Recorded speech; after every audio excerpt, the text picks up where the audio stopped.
Hello, I'm Wendy Reed. I'm in my second run for California's 23rd Congressional District against not our Kevin McCarthy. I am running because we really have urgent needs to recover our government from corporate influence, to restore representational government for people, and to face climate change and a deteriorating economy that serves only the super rich and corporations. Our future generations deserve the same hope and opportunity that our grandparents gave to my generation. And at this rate, we're really destroying our democracy and our planet. So I intend to join hundreds of other people in descending on Washington and Sacramento and capitals all across the nation with progressive agendas to restore our economy by facing climate change, converting to sustainable economies, and preserving the rights and programs that our ancestors fought to provide for us. I'm Wendy Reed. Thank you so much for hopefully for your support. I am Wendy Reed, and I approve this message. I love that. I love that when a progressive takes the time to add that in there. I'm such and such, I approve that message. Because we hear that all the time, you know, from the bigger entities that make the commercials. As the campaign ad for Wendy Reed, she's running California's 23rd Congressional District. She's running against a guy named Kevin McCarthy, who, according to Wendy Reed, is the third most powerful person in Congress, or up there, hangs out with Trump. And there's a lot of pictures of Kevin hanging with Trump. Wendy is a progressive Dem, and we're excited to have her on the program. And Wendy Reed, thank you for joining us on We the People this evening. Thank you so much for inviting me on. Absolutely, absolutely. We're excited to talk to you about what you're going to do in California's 23rd. I'm really, the incumbent has got a really remarkably high Trump score, so it should be fun to talk about him. But before we get into that, let's bring Laura Live and Good on, because this is an engagement broadcast, and Laura's going to tell everybody how they can engage with us. Hi, live audience. Hey, Laura. Hey, thank you everybody for being here. And if you are in our live chat today, you have the unique opportunity to ask a question directly of our guest. So you know the rules. If you have a question, please write question in all caps or tag me so that I can see. And we will stop a couple times during the broadcast and ask your questions. And I have put Wendy's website into the chat, and I will again, so you can check out her basic issue platform so you know what she's about. But please feel free to ask any questions that come up during the broadcast. Awesome. Thank you so much, Laura. You're welcome. Wendy, so thank you for joining us. And thank you, by the way, for taking hours earlier today to get your tech going and look really great. Well, let me tell you that that video that you played is not an ad at all.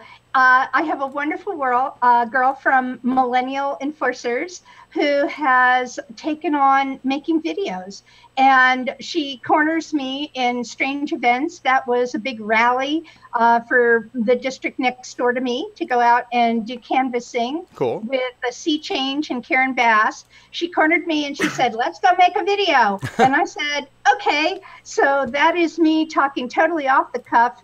And at the end where it says, I'm Wendy Reed and I approve this message, that's actually required by the Federal Election Commission. So Is it really? I try really hard to follow the law. Yeah, it has to either say paid for by Wendy Reed for Congress or have that kind of, it's an identification to show that a PAC is not, you know, putting on the commercial or the video, that I'm actually doing it myself. Interesting. I had no idea about that, but very cool that you have, I think, to me, the most impressive thing that you said in all of that was that you have a person who is working with you in tech, because that is so hard to find. Yeah, I know. You're like, yes. Yeah, I'm not the most technical, as you saw today. So. Well, you did a great job. I get by. You did a great job. So thank you. And now you've got that camera, and you're set to go with all the other interviews that you'll have as we run into this. Thank you so much, Expanding Electrons, for a $10 donation through our Super Chat. I really appreciate that. And everybody, the link to donate to Wendy Reed is in the description of this event, and she's going to need your support. We'll talk about that later. But first, before we get into your district, before we talk about why you're even running, right? Because you really could, at this point, start collecting Social Security if you wanted to and just be like, I'm good, right? If you thought California would survive the next 10, 20 years, right? So first, let's talk about some crappy stuff. I want to get out of the way of the controversy that I know we're going to get hit with by our live audience, and that has to do with a endorsement that was first handed out, then pulled, and the story that went along with it. Our research team at UHM, and that would be Marcus and the content crew, went out and tried to find this story. I'm going to provide a brief summary, and then I'd like you to tell your side of it so that we can move on to talk about the issues that I think matter for California. All right? So here's what went down, everybody. And this is just I'm just recapping the things, and I want to make it very clear that UHM doesn't endorse anybody. My views are my own. The network doesn't endorse anybody. We're here to help the movement. All right. So when I speak as me. Right? So what we saw happen was Wendy Reed, a while back, had been endorsed by Justice Democrats. We work with all the organizations that are willing to talk with us to book candidates. And then sometime after that, they stopped. They took back that endorsement, and there was a little ripple of that in social media. We looked into the incident, and we found two pieces of social media about it. Right? There was this piece on Reddit, and the person on Reddit describes a story where Wendy called him at his work and asked him about content that he had provided to Justice Democrats. And I'm just going to read one quote here. It says, "I won't list all of the accusations here, but according to many Democrats and progressives from a wide array of political perspectives, Wendy Reed has engaged in a long pattern of personal harassment and threats against other Democrats in the small Democratic community in a deeply red district of Republican Kevin McCarthy." Now, I have no problem with somebody stating that opinion. The problem is they provide zero evidence. They provide zero links, zero names. And if this happened in social media, it would be really easy to plaster the web with all of these instances, right? We do it all the time to somebody who's an asshole in social media. Hey, don't say this, or this was a mistake, right? It's really easy to catch people. No evidence, nothing provided here, right? Piece number 2 that we found on the web was this from Justice Democrats. And again, we have no problem with any of these orgs, and as a network, we're not endorsing anybody. We're just looking at the information we could find. So I would kindly ask Justice Democrats, if you have any other information they'd be willing to share, we'd love to see it. But then again, I honestly don't care at this point. I want to move on to actually the progressive race. Here's what they said. After looking into concerns regarding both policy and character brought up by grassroots activists in CA23, we've decided to withdraw our support for Wendy Reed's candidacy. And they go on and on and on. But again, in their description, they don't say anything about what actually they saw. They don't reference anything. They don't point out social media. They don't list any persons. There's no specific instances. And I want to quote something that they say. I want to quote something that they say that I thought was really important here. And then I want to ask Wendy if she thinks it applies to her. But it says, "While mistakes are inevitable, it's how we deal with them that demonstrates our true character." Okay? Now, they said this about themselves. They're not talking about Wendy. They're talking about them. We made a mistake, and, So, do you think they would offer that? They made a very big mistake. The mistake that they made is summed up essentially in what Mr. Chakrabarty told me when I called him about it. They gave me a 1-hour advance notice by email, which I didn't see until after the hour was gone, right? And I checked email later in the day. What Mr. Chakrabarty told me is they're a PAC and they can do whatever they want. They don't have to be Democratic. They don't have to tell me what allegations they heard or what they're basing their decision on. They don't have to provide due process. He said, we're a PAC and we can do what we want. Wow. We can endorse who we want. So the big mistake that they made was by doing it so publicly. And at this point, as I've told Mr. Sweatland, who posted the Reddit post, and as I've told at this point people involved with Justice Democrats, an attorney is looking into a defamation suit. You can't just slander and defame people without any basis. Now, where's the basis? Where did they get this information in the first place? Right. They got this information from people who stalk and gossip and slander, and they were with another campaign team. Now, that person has since dropped out. In August, he dropped out of the race. But their smear campaign through the first months of the year was brutal. most of these people, including Mr. Sweatland, are not people who have ever met me personally or know me at all. They know nothing of my history, and they didn't want to. As we saw in the chair race for the Democratic California Party, they already made up their mind who they support. Don't mess them up with the facts, and that's politics. I'm not a politician. I'm a candidate. And the definition of a candidate is a well-qualified applicant for a job.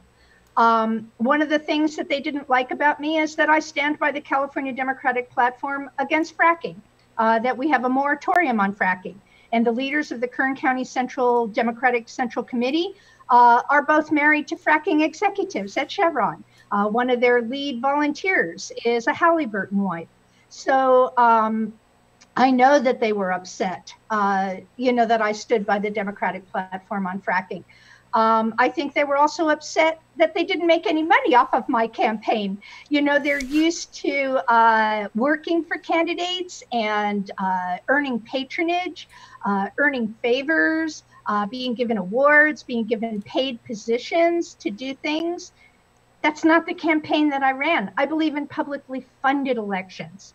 So there were a lot of things, notwithstanding that I'm not from, Bakersfield and didn't go to high school with them, that I'm an outsider from the rest of the district. There were a lot of reasons that they did what they did. And I think once you've done it, once you've gone down that road, it takes an awfully big man to say, I was wrong. There's nothing really all that strange about Wendy Reed. She really is the most qualified candidate.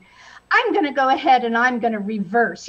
People just don't do that. Not anymore. They dig in their heels, and when they hate you, they're going to hate you 3 times as bad. The nicer you seem, the more they're going to hate you. So, Justice Democrats, I was warned to stay away from Justice Democrats in brand new Congress in the beginning by other people, but knowing what was going on with the Democratic Party and the fact that we are always ignored in our district. We're ignored by all the big endorsers, where even when we get wonderful endorsements, as I did in 2016, I was endorsed by the California Labor Federation, by IBEW, UAW, BLET, NALC, National Nurses United, all kinds of wonderful organizations. Most of those endorsements did not come with any support, and they didn't come with any money. Right. There are a lot of endorsing organizations that don't provide any money. So when I heard about Justice Democrats in brand new Congress, I thought they are going to be providing the resources that we need. Some kind of NGP van or PDI, walk lists, organizational infrastructure. But as the weeks went by through the endorsement process, they backed off of that, and they weren't going to be providing those things unless we paid them for them. But I was already in the chute, and I thought, I'll take any help I can get. So, my bad. What can I say? Well, yeah, and okay, and we'll, as far as endorsements from those groups, we've seen many people come through as progressives that get the vote of the progressives, and they don't get endorsed by, like John Fetterman. We're talking in Greenville. He didn't get endorsed by Bernie. He didn't get endorsed by anybody. And we didn't understand that. When I interviewed him, like, what's the deal? He's like, I don't know. I don't know. It's politics. It's politics. Politics is killing our nation. Politics is killing our democracy. And because politics is in control, and politics is currently controlled by corporate interests, it's also killing our planet. The nature of politics is to do favors. The nature of politics is to compromise on things. And we are at an urgent time in history where we cannot compromise to the point that things are just compromised. That's where we're at over 400 parts per million of CO2 greenhouse gases on our planet. Yeah. Our commitment to a political party, to a platform, to supporting other candidates in that platform, that's politics as usual. That is not a revolution. That's the same old. I'll scratch your back, you scratch mine. You endorse me, I'll endorse you. And it's okay that I don't stand against fracking because I need your support. Right. So I'll give up on opposing fracking so that I can have your support. And I won't mind. By the way, I won't mind if you give me that $2,700 contribution. I won't mind that you defend the police and jailers who beat prisoners to death. It's okay. I'll look the other way because I want that $2,700 contribution from you, sir. Yeah, and just politics, and I am not a politician. I failed at politics miserably. No, you're a musician. We were talking about that you used to play, and guitar and piano. We didn't finish that conversation, but I have similar roots. But I, unlike you, was not playing out in New York. We were talking about, and that's really cool. On that, I just want to touch on one other thing you said in there. We know that there's money problems in politics, and we see that there's people going all over the place with endorsements and this, that, and relationships. We know we all have to work together here, right? You take somebody like Randy Bryce, who looks great. Kathy Myers, also a progressive, right? Between those two people, I'd be happy with either one of them against Paul Ryan.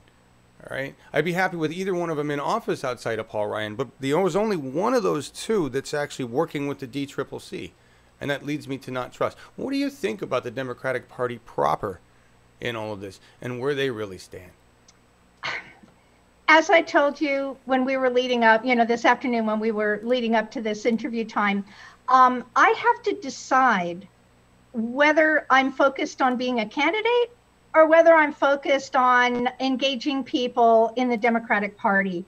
I have tried to steer clear, even though I was a Bernie organizer and a really strong Bernie supporter, and in my personal life, expressed many, many misgivings about Hillary Clinton. And I really wanted Elizabeth Warren, to run. And when it became clear she wasn't going to run and Bernie ran, I volunteered for Bernie. And we had a whole group. I had 120, 150 people. We put on phone banking in my kitchen.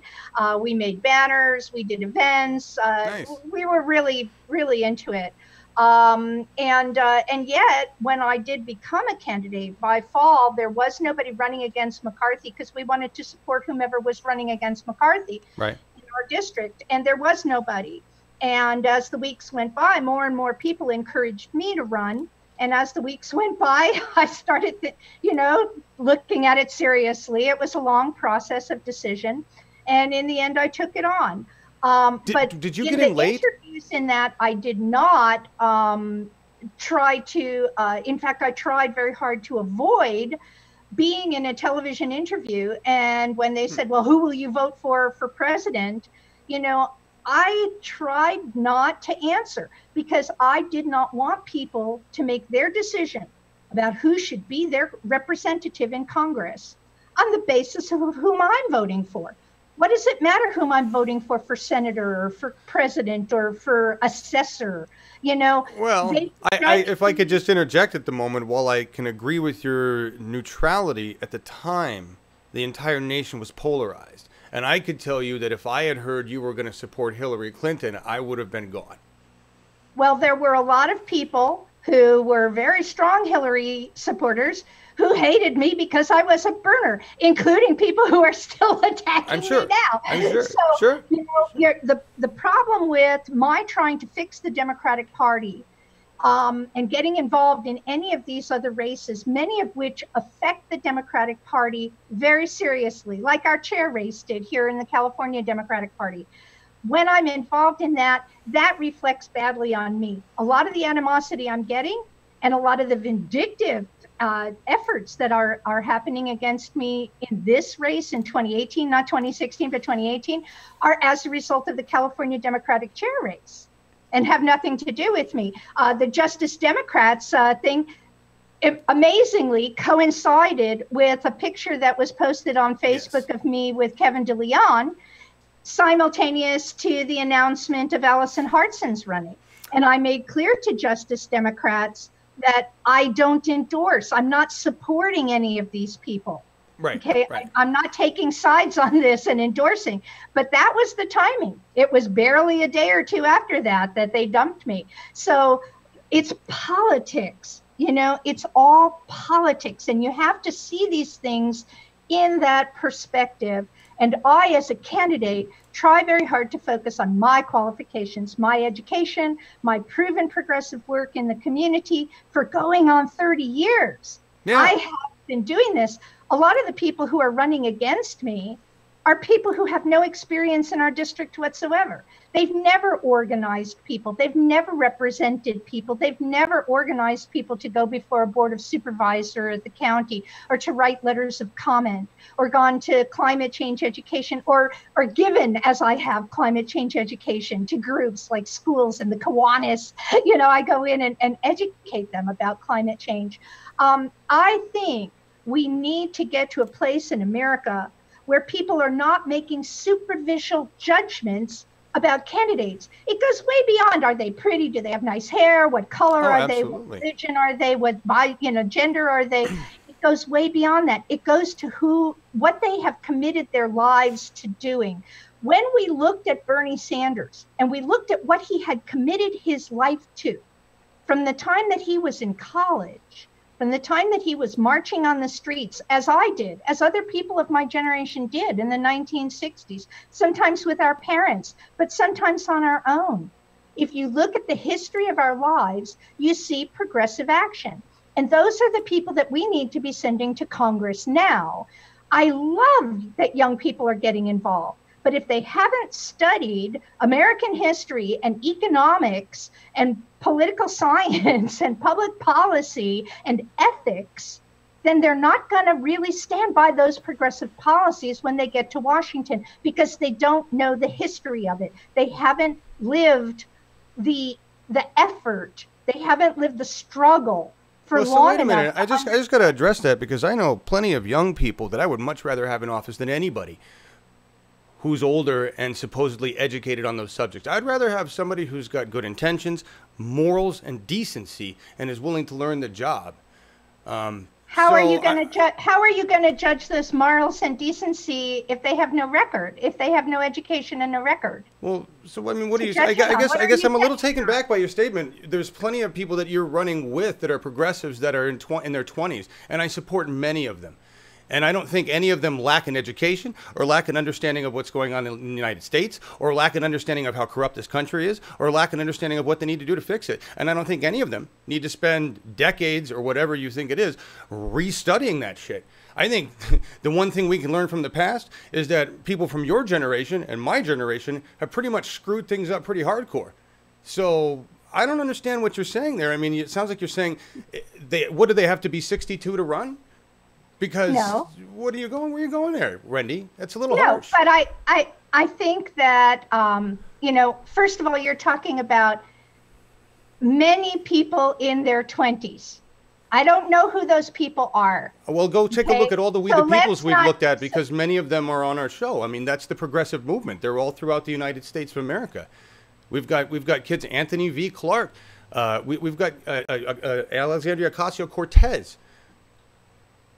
Lindsey Fagan, right? These are all young candidates. Sina Hernandez, who took a massive portion of the vote away from Beto O'Rourke in Texas. These are the same kids that are marching. I'm sorry, but what you sounded to me like, first you said, I love that the kids are getting involved, like the kids getting involved in the gun debate. But then what you said to me after that sounded a lot like what that Florida legislator saying said, these kids need to shut up because they don't know what they're talking about, their kids. And quite frankly, it's the adults that need to shut up. John, with all due respect. Sure. I think that people need to spend time in their districts. Okay. Sure. They need to understand the different economies and the different constituencies and the geography of their districts. Number one, they need to know their districts. Otherwise, they're what we call carpetbaggers. Absolutely. And they're political people who are set up. They're basically empty suits. Secondarily, you've got people who have spent their lives doing things that were self-involved and that had nothing to do with any progressive engagement, any organizing. But I think who you're talking about is not the people that are involved in the party right now. The two things you just mentioned are not. I have people running against me who are exactly like that. Well, then I have no problem with you addressing your opponents and maybe people that you've met personally is that way, but to en masse the entire progressive movement of young people as these people that need to shut up and learn before they get involved. I'm talking about the importance of having studied American history so that we don't repeat the same mistakes. Absolutely. But let me ask you this on American history. The way it's taught in schools today, would that do them any good? I think that this is the importance of having higher education. Great. So we need to get all these kids that can't afford it educations. Of course. All right. But I don't think that they should have that education while they're representing me in Congress. Okay? Congress, like any other job, people have, we have a tremendous anti-intellectual movement in America. And I myself did a lot of menial labor in my life as day jobs while I was a musician. I also did menial labor when I was poor and I needed to raise enough money to get out of Dodge and go to a more urban environment so that I could get a better secretarial job. I've dug ditch, I've swung hammer, I've lived without electricity or running water. I've taken showers at other people's houses. I think that there's a wonderful, wonderful spirit to pumping gasoline and being a waitress. Where are you going? Where are you going with this? Because have you ever taken gunfire in a school? I did not feel that they prepared me to represent 710,000 people in Congress. What did prepare me was, first of all, getting engaged in my community. Absolutely. And standing in front of city councils and boards of supervisors at the county level and engaging in committee work. I went back to college and I studied many preparatory things that I realized in retrospect were very helpful. And I went on to get a master's in public administration that focused on committee work, on managing conflict, on developing consensus in committees. And this is one of the things that we've seen with these passionate young people when they come to the Democratic Party process is that they haven't read the bylaws. They haven't taken the time to understand research methodology, and they don't follow the rules of the committee, of going from one topic to another on the agenda. They just want to protest, and that was not very helpful. Many of them did engage, did read the bylaws, did learn how to operate in committees, and have been elected all the way up to our executive boards of the party. So I'm not a longtime party person. I've barely been involved. Decades ago, as a secretary, I stepped in. I was trying to get them involved in local environmental organization that didn't have elections. A Republican took over the local Democratic club, and I walked away. My dad was a Democratic Party guy when I was a child, and we got death threats, and that was very chilling. So I really avoided politics for, until I became a Bernie volunteer, is the first that I've gotten back into politics, which was spring of 2015. Wow. That was really, you got back in politics from there? Because I want to stop there because we really want to touch some of these other issues. All right. I know you're really getting into this. I just want to clarify. I'm not, panning anybody for their passion and their enthusiasm. That's incredibly important. It's also important that they have the life experiences and education and have proven themselves to be able to function as a representative of 710,000 people. Well, I appreciate your comments. I'm just going to give you my point of view.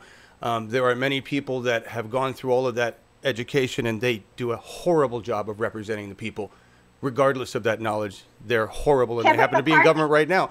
And the other point I'd like to say is, never had that education, and that's part of his problem. Well, it could be, but there's highly educated individuals in there that are destroying the planet right now. I just want to let you know that there are tons of progressives that are highly educated, that are studied, that I've met in my own Democratic Party, that are getting elected, that are working with you, that I really want you to connect with because they're there. And I think there's a hell of a lot more than you're aware of.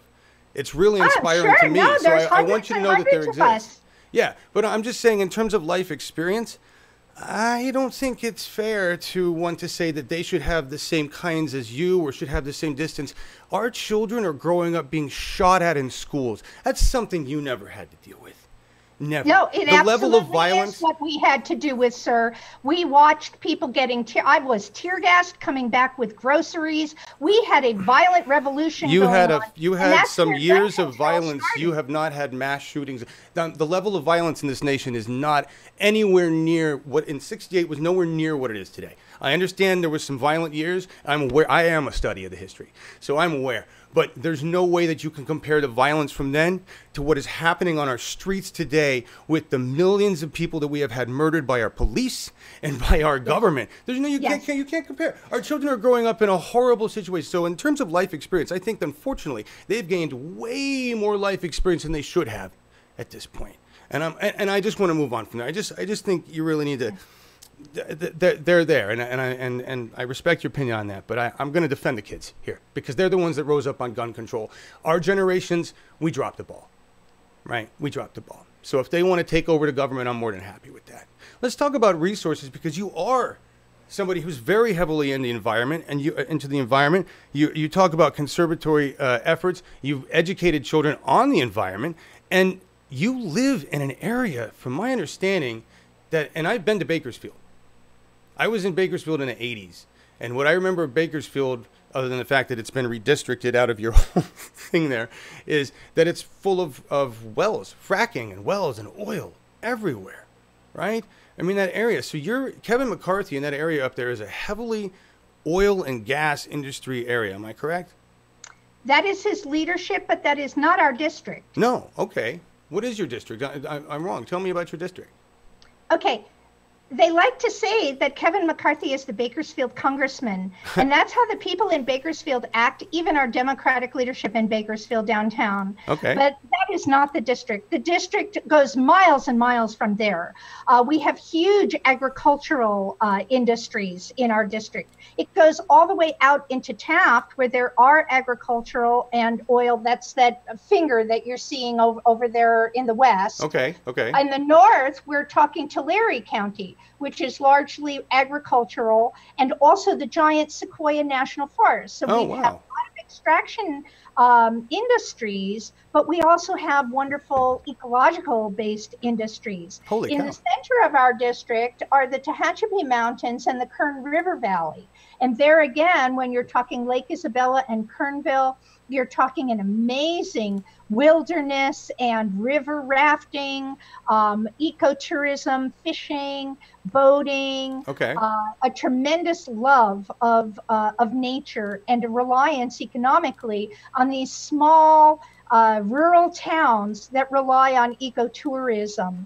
Up in Tulare, by the way, at the top of our district there is the gateway into the Sequoia National Forest and into Mount Whitney and the climbing of Mount Whitney, which is the tallest mountain in the continental 48.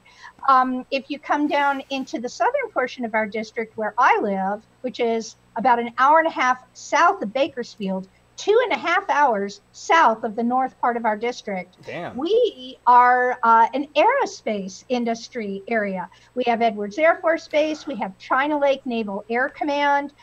We have the Mojave Spaceport with private space development. We built the shuttle here. And when you watch Top Gun, that is the story of the pilots who developed supersonic flight at Edwards Air Force Base. So we are, again, in the south part of the district, Lancaster, Palmdale, bedroom communities to Los Angeles. We make it down to downtown LA in an hour drive and go to theater and music there. So it's a very diverse district and is not at all well represented by Bakersfield. I won 43% of the vote down here. I won 38% of the vote in Tulare. I won 35% of the vote in places like Ridgecrest and Kern River Valley and the outer skirts that are away from Bakersfield. Bakersfield does not represent us. And thank you for that. So just back to, everybody, just know your district. She just gave us a tour of the whole damn thing. All right. We have Native American populations. We have undocumented worker populations. But we're basically a white and right-wing area. A lot of Bakersfield, not the part that they cut out in their gerrymandered map, Right. but the part that they left was a large migration from Oklahoma during the Dust Bowl.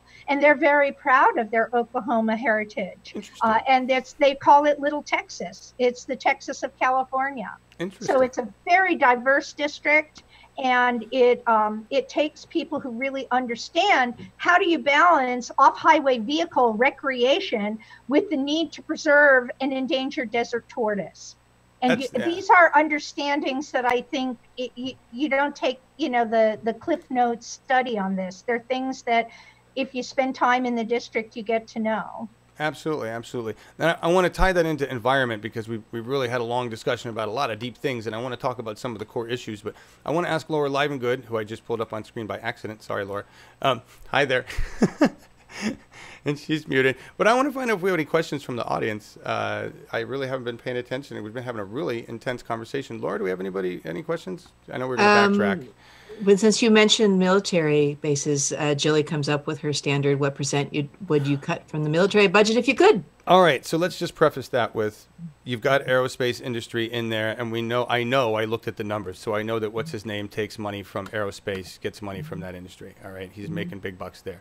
What do you agree with the statement?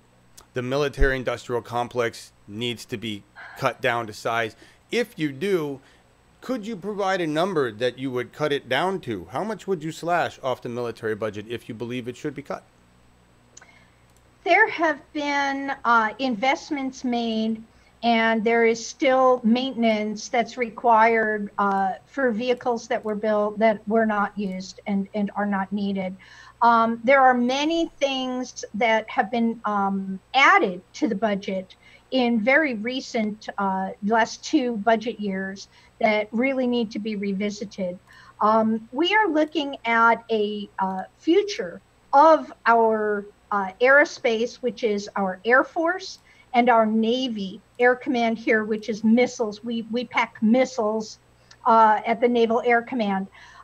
So these are things that are still very important to our international military strength. I think that we need to reorient to better support our veterans and our military families and include that with the large profits that we're providing for aerospace companies per se. I think that our unions have asked for a lot of improvements in the way that contracts come through. We have a lot of underutilized areas here in California, partly because they get more right to work attitudes in the other states where they can go ahead and they can build and do the same work. We have a lack of investment and training in our young people and in incentivizing them to stay with the companies over the long term. These add costs and increase the costs of things unnecessarily. So I think that there's a lot of reorganizing that we can do in terms of our military industrial complex, not least of which has nothing to do with our Air Force bases, our aerospace, or our missiles. It has to do with cyber technology and having rooms and warehouses of stored information about American citizens. This is what our military budget is going down a black hole of investigating people who are at these wonderful kids that you're talking about. They're investigating the same way that they used to investigate the Black Panthers or, people who hung out with Martin Luther King. Hippies. So, or John F. Kennedy. Okay. Possibly you from the 60s. Investigated. Yeah. So, so there's a lot that we can reorient. The main thing is that once the corporations are not dictating what legislation is going to have and what our budgetary priorities are, once a Congress full of people like you and I and Randy are sitting around and working it out in beta, we're going to figure it out. I think that we will have a lot of reversals of bad legislation and bad policy, the exportation of crude oil that McCarthy shoved through a year and a half ago. There's a lot of things we can reverse right away, a lot of things that we will fix very quickly, like DACA and immigration concerns. Is certainly removing the cap on Social Security taxes so that we can shore up Social Security and ensure that that's there for future generations. There's a lot of things we can do very quickly, and there are a lot of budgetary things that will work very differently. Right now, Congress is acting under a suspension of the rules, and yeah. Do you believe we should remove that suspension? Pardon me? Do you believe we should remove that suspension? You know, just because that was like a carte blanche to just continue to do war, and we could pull that back. Would you do that, or do you think we should continue doing war, whatever? No, absolutely. You know, I don't understand what part of peace and love they didn't get. We are supposed to be this, you know, religious nation that cares for our brothers and sisters. And we are not implementing legislation or budgetary priorities that reflect that at all. So, yeah, absolutely, we can revisit all those things. So I want to back up because really, and I need to pin you down on this, what I heard you say was that our military-industrial complex could be reorganized and we could definitely find a way to spend money better, but I don't see any need to cut spending. And no, we have to cut. Oh, no. I'm sorry that I don't know how I gave you that impression. A percentage? I mean, it's so huge. Our military budget is this big, and the next nearest country military budget is this big. Okay. I mean, absolutely, we need to cut it. The reason that they want to cut things like Social Security and don't want to provide affordable college to people and don't want to provide, you know, childhood lunches in schools, no less tissues and paper and hot water and soap in the bathrooms, is because they want to take that money and they want to put that money to other things, which are their corporate donors and their very rich donors that keep them in politics. It's a political game, and it's got to stop. It is unsustainable. Okay. I mean, yeah, I was just, I mean, because I know you've got aerospace jobs in there, and you talked about how we need to keep and provide for those. But really, our troops and caring for our troops, you mentioned caring for the vets. I have heard a lot of progressives say this. We need to bake caring for our vets into the military budget. If you can't care for our vets, no more spending for you. Right? Pretty simple? Yes, okay. That's simple. Okay. If you could, would you just take a large chunk of that money and reallocate it towards things like education, making sure we had a decent living wage, healthcare for all? Are you in for those things? Absolutely. Absolutely. There are a lot of places where we have military stationed simply for the purpose of corporate imperialism, not for any kind of national security or any interest of the American people. And those are the things that are making tensions internationally. Our own advisors are telling us that we shouldn't be there, and yet they want to be there. Why do they want to be there? Because that's the corporate interests right now. Yes, we make a lot of money selling weapons around the world. We don't really care for our troops. We just blow up things, right? Climate change. I want to hit climate change real quick because we've been. It's a great conversation. Thank you. You take the heat well. Thank You're you doing so a good much job. for having me on. Yeah, it's been fun. I want to talk about. There's a lot of people with a lot of confusion over where we really sit with climate change and what really needs to be done. And I understand that your area is not represented by Bakersfield, and Bakersfield kind of represents a large chunk of that climate change problem in a lot of ways. Where do you stand on climate change? How close are we to killing ourselves on this planet, and how fast do we need to move, and does fracking need to be stopped in California? Those are my questions.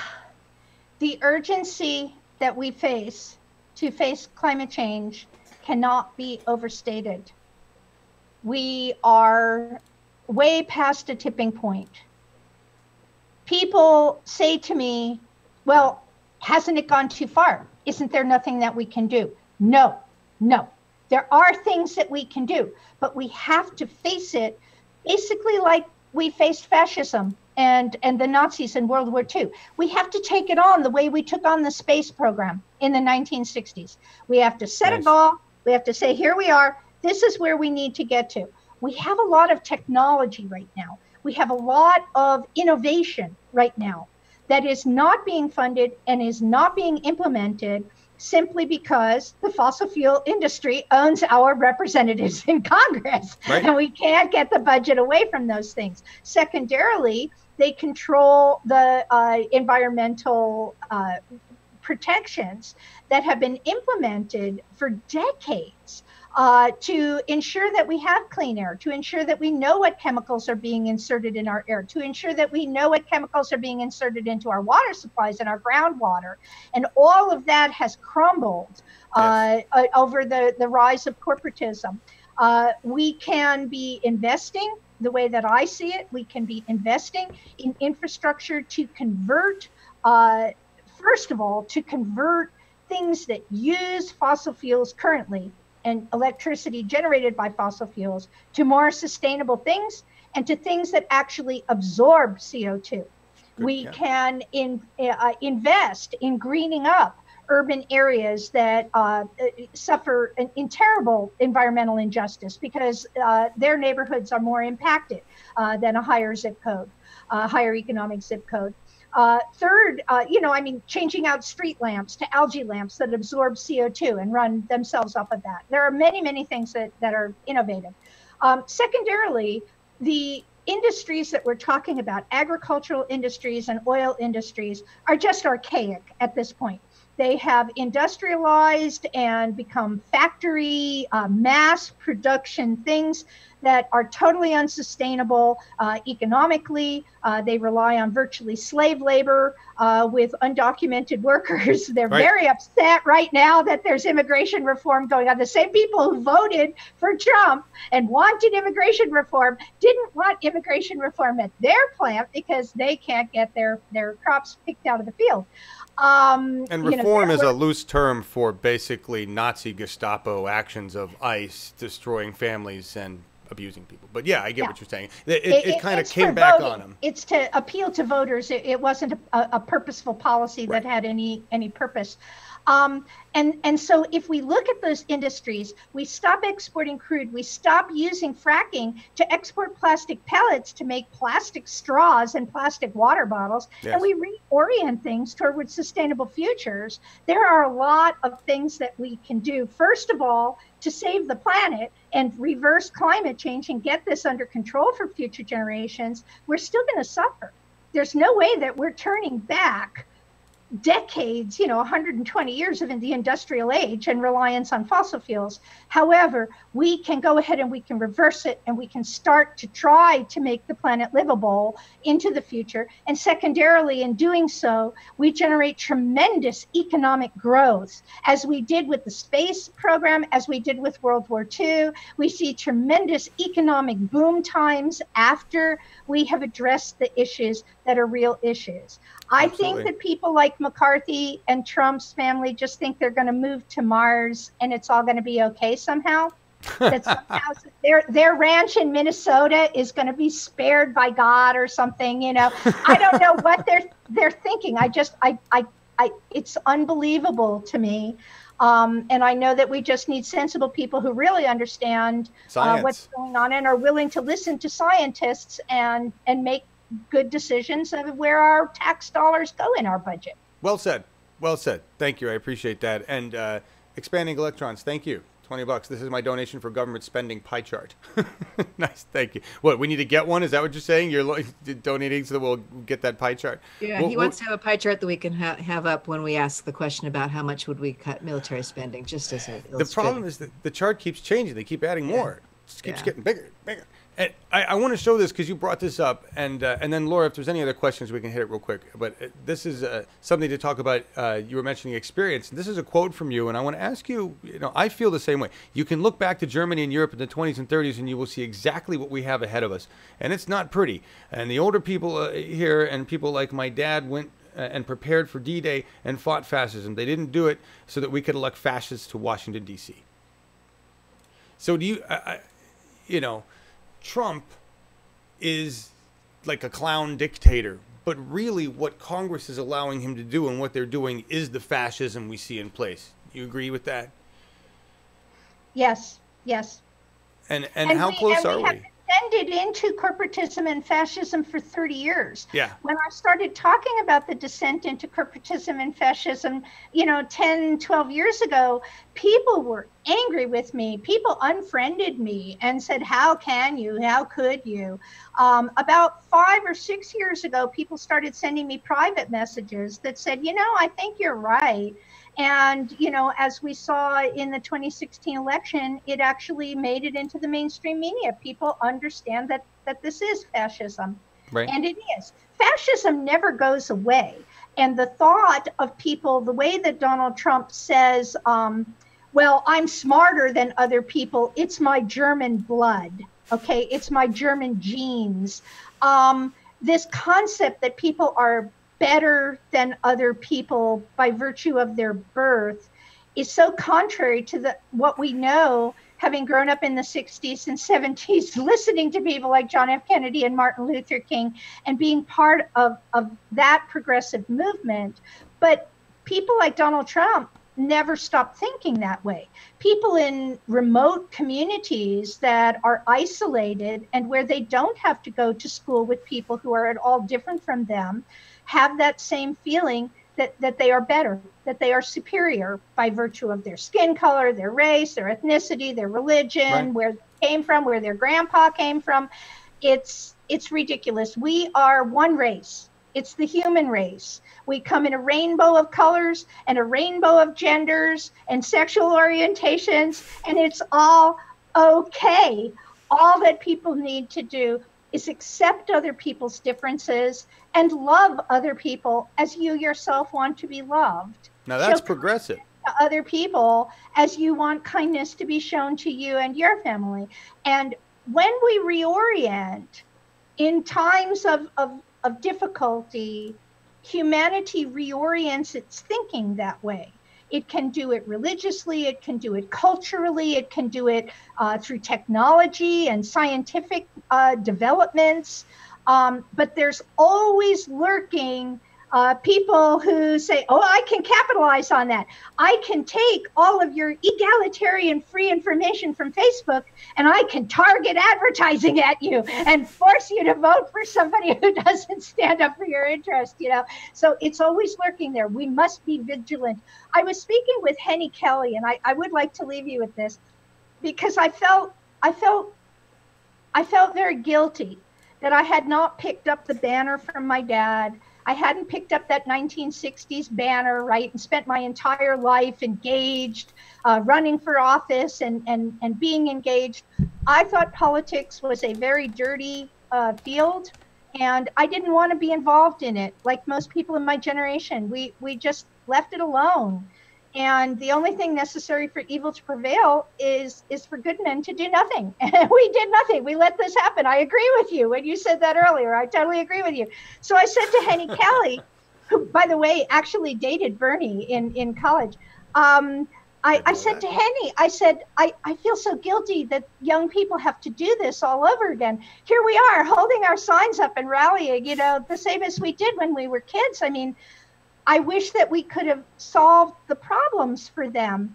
And she laughed at me like I was so naive. And she said, oh, Wendy, every generation has to fight for their rights. And there was something of an epiphany in that for me that I no longer felt guilty. I just said, okay, I'm doing the right thing by getting up every day and fighting. There you go.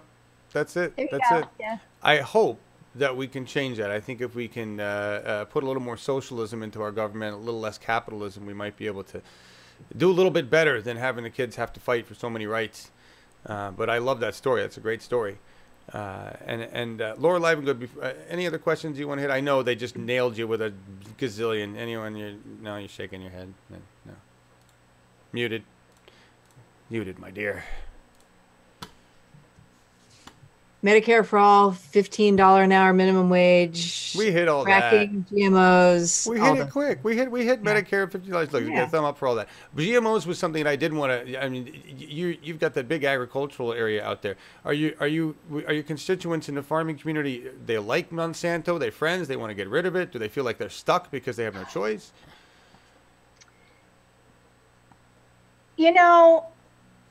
Our district is so economically challenged and so struggling, the people that I hope to represent and to make their lives better, they make the choice that they know their kid has asthma and they know their wife has ovarian cancer, and they still go to work in those oil fields. They still go to work in those pesticide-laden crop fields to provide for their families every day. These are the economic opportunities that we have in the northern parts of our district. Right. You go to work in the slaughterhouses, you go to work at the McDonald's, you go to work at the Hooters, you go to work, plug for the Second Amendment gun store. Right. Okay, that's right down the first thing you get to before the Hooters when you're coming out of the oil fields. They don't really have a lot of opportunities, economic opportunities. And these are things that we can be doing. We can be taking better care of their health. Chlorpyrifos is a good example. It was scheduled by the EPA over the decades, and stronger and stronger regulations, also, AKA protections for people, stronger and stronger regulations.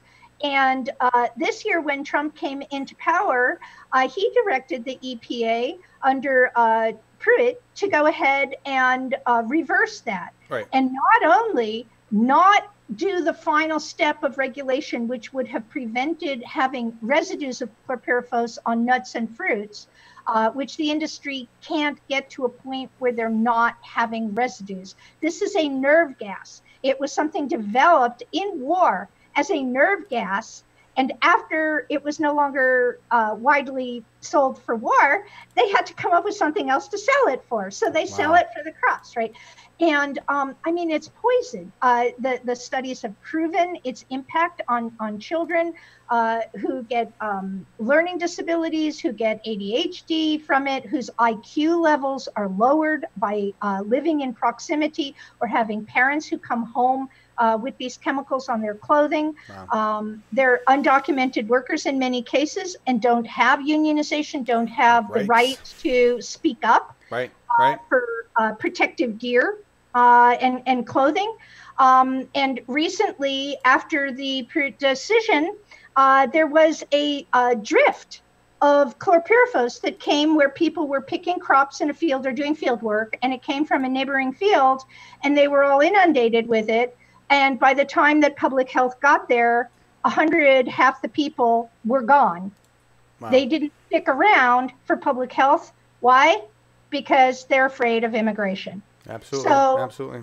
It is such a dysfunctional situation.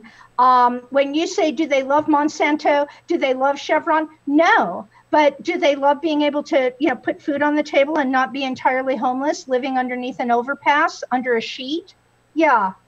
Okay, they do what they have to do. Well, how do you feel about GMOs? I guess that was to make their work lives safe, to make their children's lives safe, and to stop this chain of we talk about, chain migration. Mr. McCarthy, whom I'm running against, has funneled Republican contribution money to put people on the Board of Supervisors in Kern County, to put people into positions of authority that are reducing the setbacks of these oil fields and the flares from fracking, reducing those things. The legislative impact of the Republican machine goes way beyond Washington, D.C., all the way down to the local level. Of course. And as we start removing people at all of these different levels of government, we will be able to reverse this terribly unhealthy and destructive legislative influence that they're having.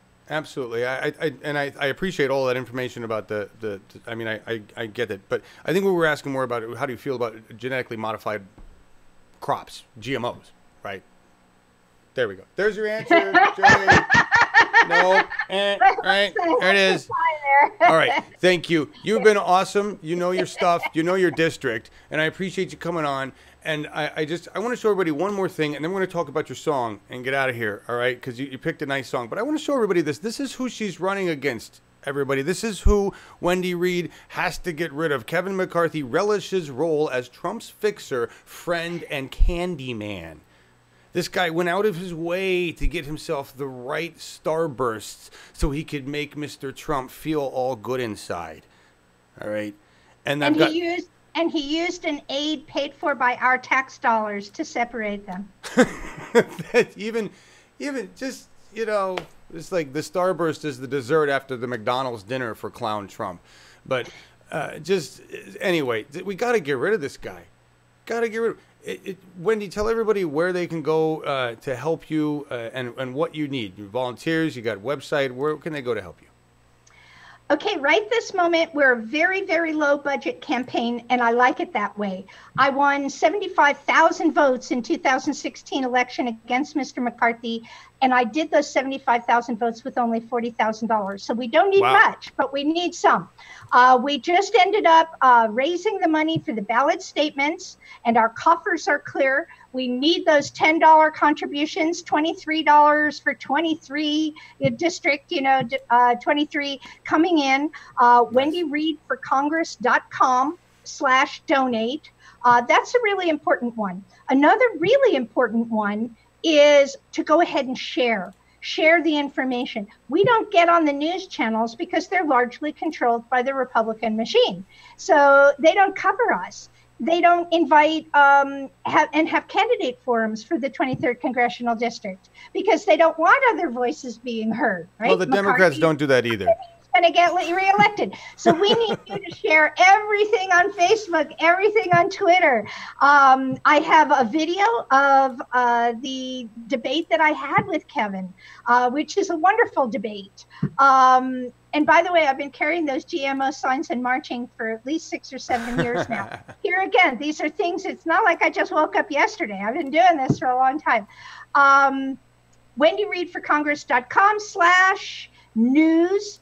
Is the page that has all the articles and videos on there. All right. My Facebook page is facebook.com/Wendy Reed for Congress. I'm on Twitter, Wendy Reed Tweets, and share. There you go. Thank you so much, Wendy, for joining us on We the People. And hopefully down the road, I'd say you were saying the Republican Party doesn't invite you. Well, the Democratic Party and any of the mainstream media is not going to have you on regardless, unless you win. So hopefully you'll get in touch with the rest of the progressive media machine. You've been wonderful. Thank you for running, and thank you for being on. Thank you for having me. Thank you so much for giving me exposure and a nice YouTube link of an interview that we can share. These interviews have a long life. Mm-hmm. And when people see you talk from your own voice and they see your heart, they decide whether they can trust you. And really, that's what it comes down to, is who's going to have the integrity to go and not become a politician. Absolutely. Absolutely. I love you kind of alluded to this song earlier about just, people being nice to each other. So talk about this song and why you picked it. And we're going to go out with this. This is a song that I fell in love with many years ago and wanted to learn to sing. And a couple of guys named the Steves, because they're both named Steve, play for free for my campaign. And we go and we do events and they come and they play and they're just wonderful. But their deal was that they would only come and play for me if I would sing a song with them. And this was the song that I decided to learn and to sing. And I then learned that the gentleman who wrote the song, who did give me permission to use it for the campaign, that he has taken each line of the song and written it into a book. Oh, wow. And it's a wonderful book. And I don't know if you're going to show the video, I'm going to do the whole video. The link and everything, but this is really the core, I think, of what we're trying to do. We're not trying to save democracy and save the planet so that everybody can, get the latest iPhone. We're trying to do it because human civilization, despite our faults, despite our overpopulation, and despite our trash problem, is a really amazing species. And if we can preserve not only our own species, but these thousands of other species, which at this point are undergoing a mass extinction on the planet, we will have accomplished something wonderful. And the only way we can do that is by caring about each other and caring about elephants, caring about rhinoceroses, caring about salamanders and bees. You have to care. You have to care. And no matter what happens, in the days to come, we need to stand together and we need to be kind to each other. All this hatred and anger and blue team, red team. Oh, I can't vote for you. You're a Democrat. I can't vote for you. You're a Republican. It's just got to stop. It's politics. It's a construct. It's, the time has come to pull back that curtain and, have Toto pull back the curtain, okay, and show this little man back there who really doesn't know what he's doing. Because these guys in Washington, people like Kevin McCarthy, they really have no idea what they're doing. They are trapped in a little treadmill of political advantage and political aspirations and success. And he doesn't see any way out. He doesn't see any way to jump off the treadmill. We need to pull them off that treadmill. Well said. Well, let's be kind to each other while we do it. Kindness, a place of love and kindness. Yes, I was going to say that comes pulling him off the treadmill comes from a place of kindness. I get, yes. Don't drag him off and beat him to the ground. I got it. No. Thank you, Wendy. This song is called "We Can Be Kind," and I don't know, is it David Friedman who wrote the book and the song? Wonderful. Yes. Well, thank you, David Friedman, and thank you, Wendy Reed, for running in California's 23rd. Does not matter whether you win or lose, you are pushing the narrative left, and I appreciate you for that, so thank you. Thank you, John. Thank you very much. In 2016, we were about the conversation and the narrative, but in 2018, we're in it to win it. Absolutely. Thank you. Thank you, Laura Limegood. Thank y'all. Thank you. Thank you, Laura.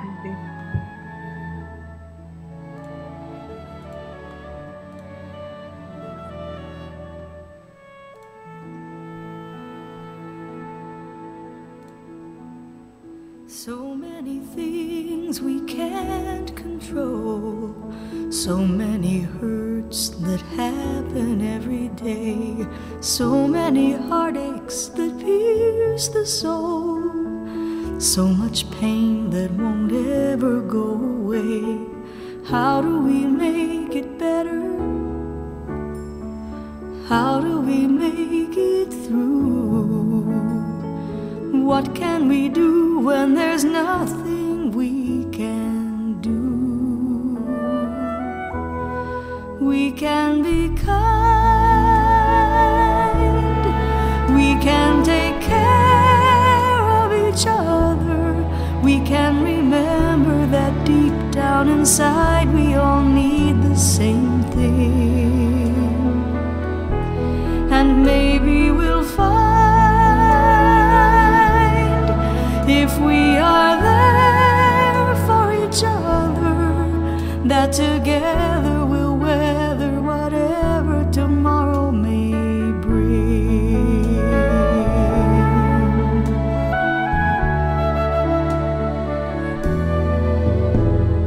Nobody really wants to fight.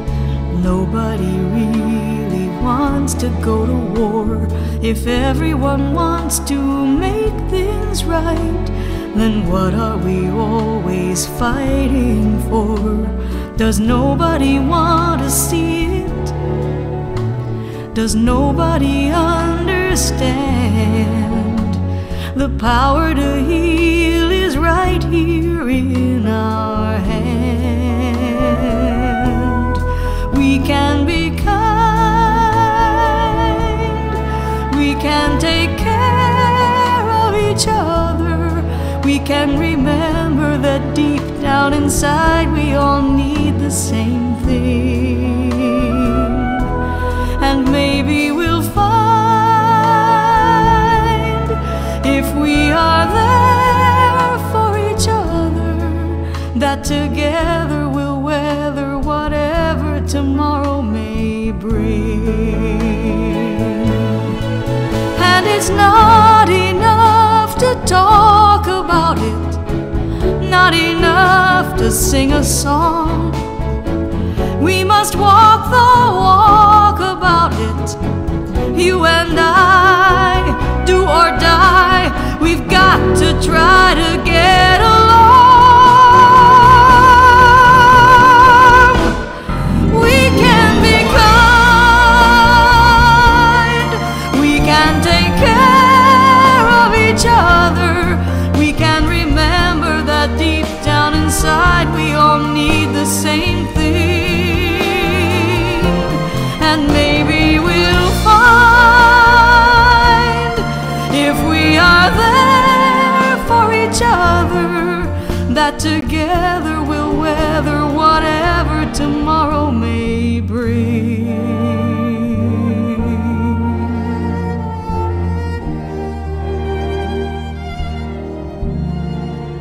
And maybe we'll find true peace of mind